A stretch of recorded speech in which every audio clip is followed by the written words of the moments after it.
I have my review.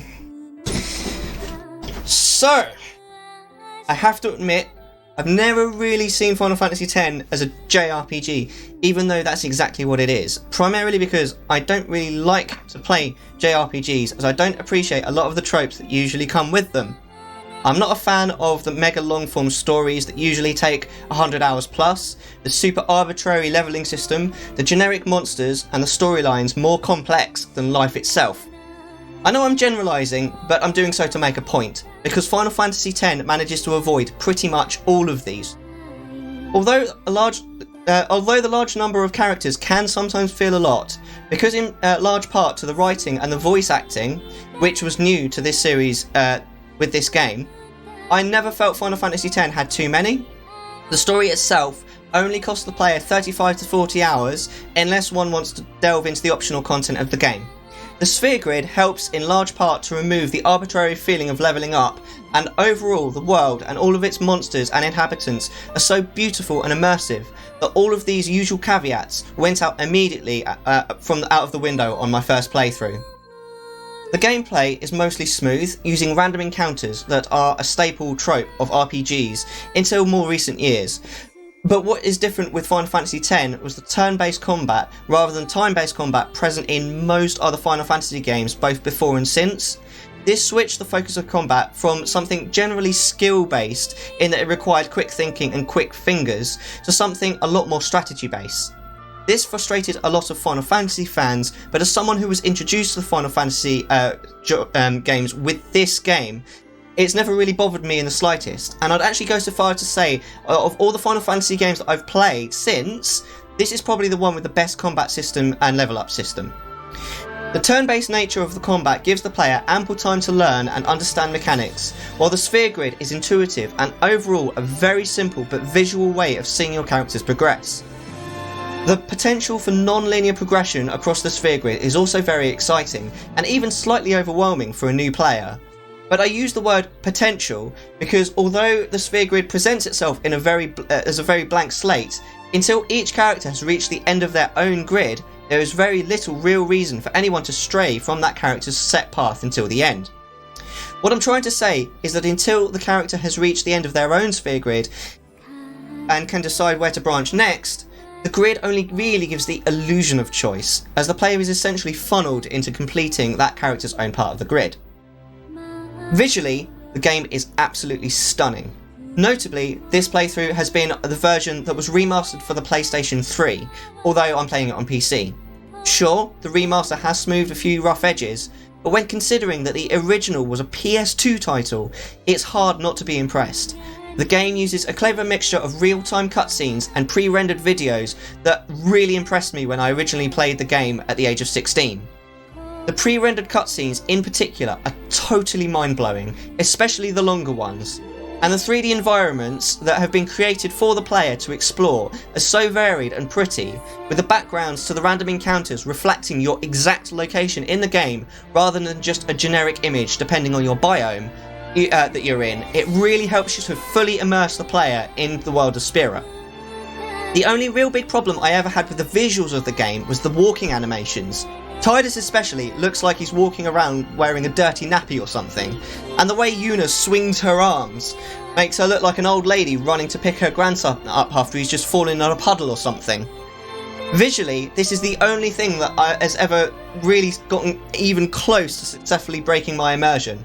It's an odd oversight that wasn't really fixed with the remaster, but it doesn't take long to get used to. The sound design in this game was also fantastic. This is the last Final Fantasy game that composer Uematsu worked on, and as such, I don't feel that any Final Fantasy game since has surpassed this one in terms of composition. The music helps to invoke the emotions in the cutscenes and the atmosphere while in the various biomes. Close your eyes and listen to the Mount Gagazet music and tell me it doesn't evoke images of boreal tundras, biting winds and deadly snow. The voice acting is also surprisingly good, considering this is the first Final Fantasy title to feature it, and adds so much to the overall immersion of the game that it really does feel like playing a good movie at times.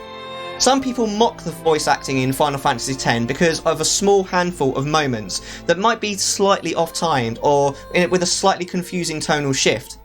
But all things considered, I feel a really good job was done overall, and I don't feel it ever truly breaks immersion for me.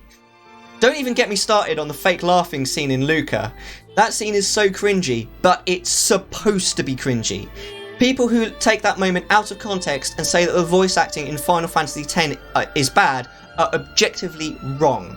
The laugh is supposed to be stupid, that's literally the point of the scene.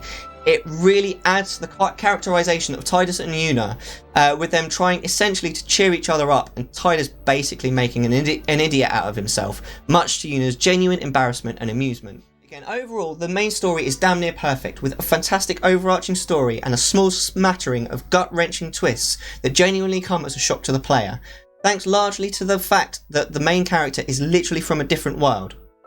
This may be a bit of a trope, but it's integrated so well and gives the surrounding characters a perfect excuse to exposit on the player naturally.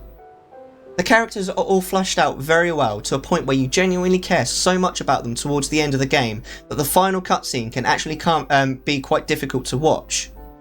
The subplots that follow the main cast through their journey are all varied and believable, and the large hole left in the antagonist bin, left by Sin essentially being a giant silent sky whale, is filled so perfectly by the amazing Seymour baddie that overall I couldn't fault the main mission really on anything. This brings me nicely to the only really big problem with the game, which is the side missions and the mini-games. As far as I'm concerned, there isn't a single good one in the entire title. The closest the game gets is Blitzball, which is a freaking amazing concept that is entirely wasted by poor execution, with the Blitzball games being long, slow and boring, and largely won or lost in the draft or a cheese strat. It's also not helped by the fact that although the game itself is somewhat of a grand spectacle, it all quickly boils down to number crunching and waiting. Keep in mind that in order to gain Wakka's Celestial Weapon and Overdrive, several Blitzball games not only need to be played, but need to be won, and quickly you have an unfun grind on your hands. The only way I got through it on this playthrough was by watching streams while doing it. Pretty much all the Celestial Weapons require the completion of some boring, grindy minigame in order to attain, from the unbelievably frustrating Chocobo race to get Tidus's weapon, to the easy but super grinding capturing of enemies to get Auron's weapon, or the infamous dodging of 200 lightning bolts on the Thunder Plains to get Lulu's weapon, just 3 good examples. Keep in mind that even a perfect run of the 200 lightning bolts takes 20 minutes, and if you fail once, you're starting again.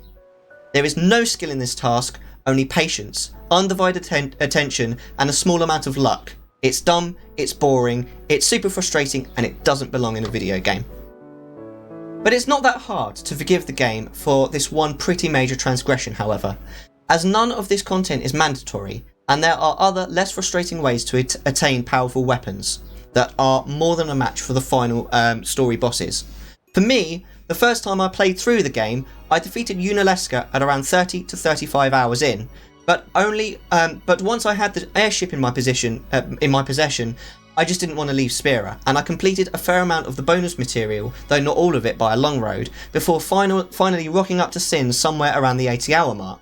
This is where Final Fantasy X wins its podium spot for me as my second favourite game of all time. The linear story fascinated me, the characters endeared me, and the world enthralled me, and I was genuinely sad when it all came to an end. For any Final Fantasy fan, or even any RPG fan, this is a must-play. But for anyone out there who doesn't normally play RPGs or story-based games, if you are only going to play one in your life, I would urge you to pick up Final Fantasy X.